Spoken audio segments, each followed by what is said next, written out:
Hello friends, welcome back to my channel physics classes official. Friends, आज की हमारी ये वीडियो है, ये बहुत इंपॉर्टेंट वीडियो होने वाली है क्योंकि आज की इस वीडियो में हम बात करेंगे व्हीटस्टोन सेतु के बारे में।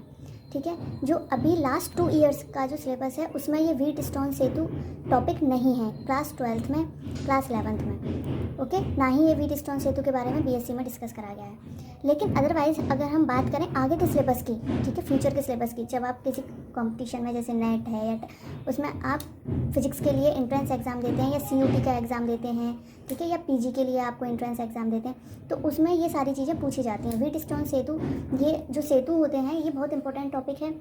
ठीक है, इसमें से काफ़ी क्वेश्चन देखने को मिले हैं, इसीलिए इसका ये कॉन्सेप्ट समझना बहुत ज़रूरी है कि व्हीटस्टोन सेतु होता क्या है। इसीलिए मैं ये एक रेयर वीडियो बना रही हूँ कि व्हीटस्टोन सेतु क्या है, क्योंकि बहुत सारी वीडियोस आपको अवेलेबल हो जाएंगी जिसकी लैंग्वेज इंग्लिश होगी, लेकिन मैं आपको ये हैंड रिटन नोट्स हिंदी में आपको अवेलेबल करा रही हूँ और अपनी तरफ से पूरी कोशिश करूँगी समझाने की कि व्हीटस्टोन सेतु होता क्या है। ये पहले तो 12th के सिलेबस में था और बहुत अच्छे कॉन्सेप्ट के साथ था, ठीक है, लेकिन अभी लास्ट 2 ईयर से सिलेबस रिड्यूस होने के बाद में ये टॉपिक सिलेबस से हटा दिया गया है। ठीक है, लेकिन फिर भी हमें तो अपने पूरा टॉपिक, सारे फिजिक्स का कॉन्सेप्ट पूरा क्लियर करना है, इसीलिए हमें ये टॉपिक डिस्कस कर रही हूँ। चलिए ज़्यादा देर ना करते हुए ये वीडियो को हम आगे शुरू करते हैं। चलो, मैं आपसे एक रिक्वेस्ट और करना चाहती हूँ कि प्लीज़ मेरे वीडियो को सब्सक्राइब करो, लाइक करो, ताकि मैं और अच्छे टॉपिक और जो आपके इंपॉर्टेंट टॉपिक हैं, जो आपको और भी ज़्यादा टॉपिक्स की नीड है, जो आपको फ्यूचर में काम आएंगे, वो सारे टॉपिक्स मैं आपके लिए उनके नोट्स अवेलेबल कराऊँ। इसीलिए प्लीज़ मेरे चैनल को लाइक करो, शेयर करो एंड सब्सक्राइब करो। ठीक है, चलो अब शुरू करते हैं आज का टॉपिक व्हीटस्टोन सेतु। व्हीटस्टोन सेतु होता क्या है? देखिए, व्हीटस्टोन सेतु एक ऐसा विशेष विद्युत परिपथ है। जो ये सेतु है, ये एक परिपथ है, विद्युत परिपथ है, जिसकी सहायता से किसी अज्ञात प्रतिरोध को ज्ञात किया जा सकता है। ठीक है, जिसमें कोई भी, जैसे मान लो किसी परिपथ में 3 प्रतिरोध जुड़े हुए हैं। ठीक है, 3 प्रतिरोध में से हमें 2 प्रतिरोध तो ज्ञात हैं, 1 प्रतिरोध हमें ज्ञात नहीं है। तो इस तरह से अज्ञात प्रतिरोधों को ज्ञात किया जा सकता है किसकी मदद से? व्हीटस्टोन सेतु की सहायता से। लेकिन अब देखते हैं कि व्हीटस्टोन सेतु का आविष्कार किसने किया? C.F. व्हीटस्टोन ने किया। इसका आविष्कार इंग्लैंड के प्रोफेसर C.F. व्हीटस्टोन ने किया।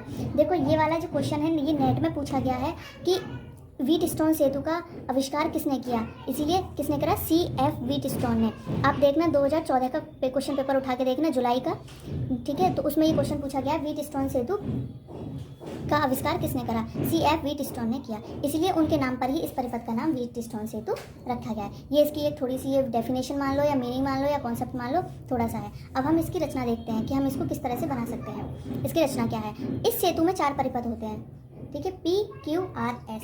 4 भुजाएं होती हैं, A, B, B, C, A, D, D, C, पर इस प्रकार जोड़े जाते हैं कि वे मिलकर एक चतुर्भुज की रचना करते हैं। बिंदु A व C के बीच में विद्युत वाहक बल E का एक सेल और कुंजी K1 जोड़ते हैं तथा B व D के बीच में एक धारामापी G तथा कुंजी K2 जोड़ते हैं। इन 4 प्रतिरोधों धारामापी QR का मान हमें ज्ञात होता है, इसीलिए ये ज्ञात प्रतिरोध कहलाते हैं तथा S अज्ञात है, जिसे हम इस सेतु की सहायता से ज्ञात करते हैं। ठीक है, ये तो थोड़ी सी थ्योरी थी। अब हम इसको प्रैक्टिकली रूप में समझेंगे कि ये आखिर है क्या। देखिए, रचना में बताया गया है कि इस सेतु में 4 परिपथ होते हैं। कौन से होते हैं? P, Q, R, S। कितने परिपथ होते हैं? 4। P, Q, R और S। ये इसमें 4 परिपथ होते हैं। ठीक है, ठीक। और भुजाएं कौन कौन सी होती हैं बताई थी मैंने? A, B, B, C, N, A, D and D, C। ये 4 भुजाएं होती हैं। ठीक है, अब ये जो भुजाएं हैं, चारों भुजाएं हैं, ये इस प्रकार जोड़ी जाती है कि एक चतुर्भुज की रचना करें। ठीक है, चतुर्भुज की रचना करें। पहले हम देख लेते हैं चतुर्भुज। ठीक है, ये हो गया हमारा एक चतुर्भुज। ठीक है, ये हमने पॉइंट रख लिए। कौन कौन से हो गए ये हमारे? A, B, C और D। ठीक है, अब देखिए भुजा हो गई हमारी A, B, B, C, ठीक है, A, D and D, C। ठीक है, अब हमारे परिपथ क्या हैं? B, Q, R और S। ये हमारे प्रतिरोध हैं, 4 प्रतिरोध। कौन से हैं 4 प्रतिरोध? देखिए, ये भुजा है, इसमें एक प्रतिरोध ये जुड़ रहा,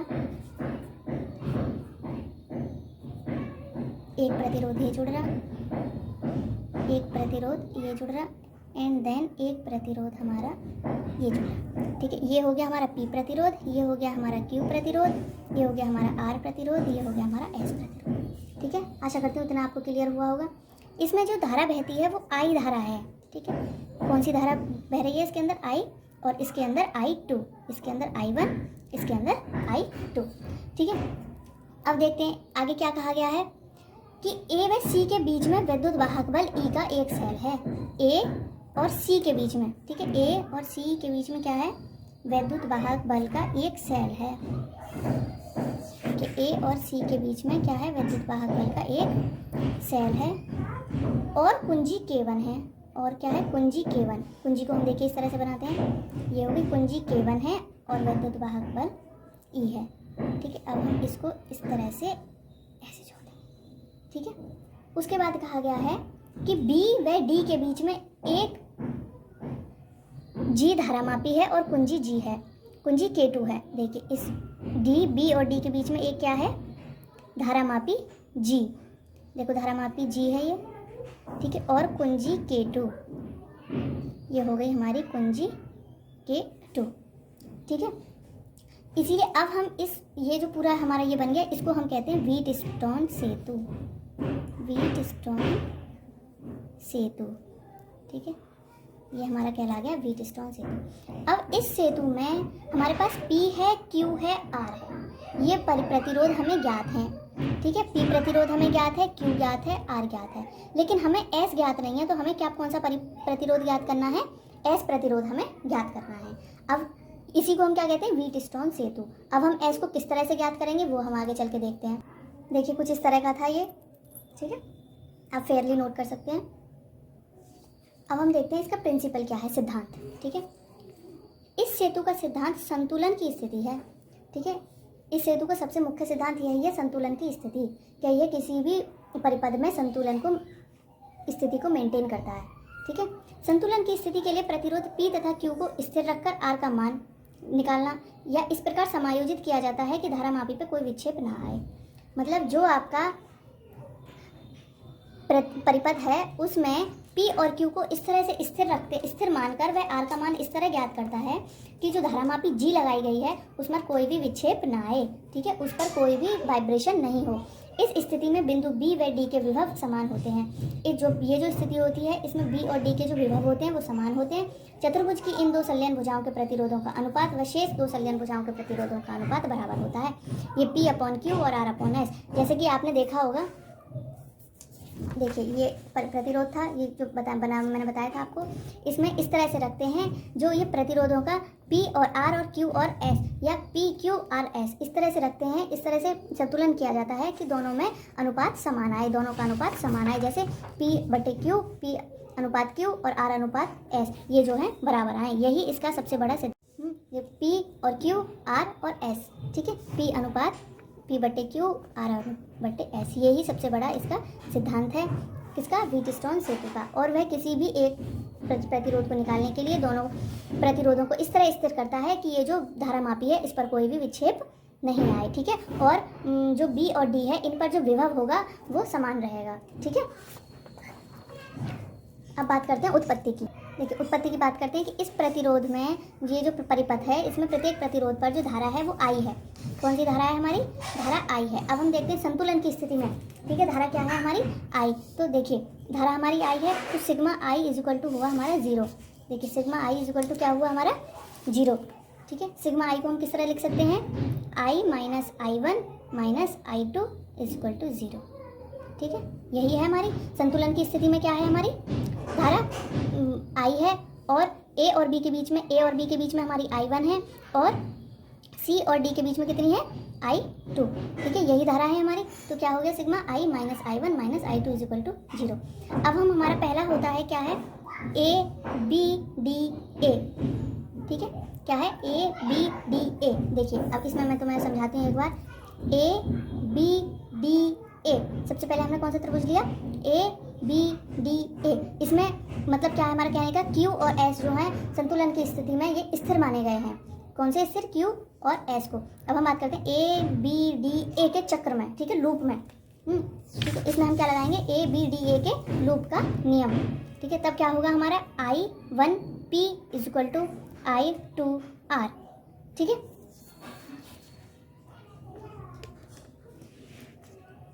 अब दूसरा चक्र है हमारा BCDB। इसमें भी हम लूप का नियम लगाएंगे। क्या आएगा, I1Q is equal to I2S, that is equation first and that is equation second. And combine then both equations, ठीक है, first equation and second equation, combine both equation first and second, then we got it I1P is equal to I1Q, I2R is equal to I2S, ठीक है। हम दोनों equations को जोड़ेंगे तो हमें ये मिलेगा I1P, ठीक है, upon I1Q, I2R is equal to I2S। I से I1 से I1 कट हुआ, I2 से I2 कट हुआ, देन हमें क्या मिला, P upon Q is equal to R upon S। यही हमारा व्हीटस्टोन सेतु का नियम कहता है, ठीक है। व्हीटस्टोन सेतु का नियम हमारा यही कहता है कि P upon Q is equal to R upon S, that is the principle of Wheatstone सेतु, या दैट इज द सिद्धांत है व्हीटस्टोन सेतु का। देखिए मैं थ्योरी के साथ आपको थोड़ा समझा देती हूँ। उत्पत्ति है, माना संतुलन की स्थिति में बैटरी द्वारा दी गई धारा हमारी I है, तो sigma I is equal to 0 हुआ, I minus I1 minus I2 is equal to 0 हुआ। देन हम पहला हमारा लूप होगा ABDA, ठीक है। इसमें हम किसका नियम लगाएंगे, लूप में, क्योंकि धारा एक लूप के साथ चल रही है। क्या हुआ फिर, I1P is equal to I2R, इसको हमने समीकरण 1 मान लिया या इक्वेशन 1 मान लिया। दूसरा है BCDB, ठीक है, इसमें भी इक्वेशन जो है लूप का नियम लगाएंगे हम इसमें, क्योंकि जो धारा है वो एक लूप में बह रही है। दूसरा हुआ हमारा I1Q is equal to I2S, ये इक्वेशन सेकंड मान ली। इक्वेशन पहली और सेकंड इक्वेशन को जोड़ने पर मान लो यहाँ से ये सिद्धांत है, यहाँ से अगर हमें S का परिपथ ज्ञात करना है हमें, तो S का परिपथ के लिए क्या होगा, Q upon P dot S। क्यों, क्योंकि Q यहाँ डिवाइड में, इधर मल्टीप्लाई में गया, ठीक है। ये चीज़ें तो बहुत शॉर्ट ही हैं, ये समझाने की भी ज़रूरत नहीं है। तो इस तरह से S का मान ज्ञात कर सकते हैं। यहाँ से चारों में से कोई भी परिपथ हमें ज्ञात करना हो, हम यहीं से इसी सिद्धांत से, इसी समीकरण से, इसी तथ्य से हम कोई भी परिपथ हम ज्ञात कर सकते हैं, ठीक है। यही हमारा व्हीटस्टोन सेतु का नियम कहता है। अगर मेरी वीडियो अच्छी लगी हो तो प्लीज़ लाइक करो, शेयर करो एंड सब्सक्राइब करो। Thank you.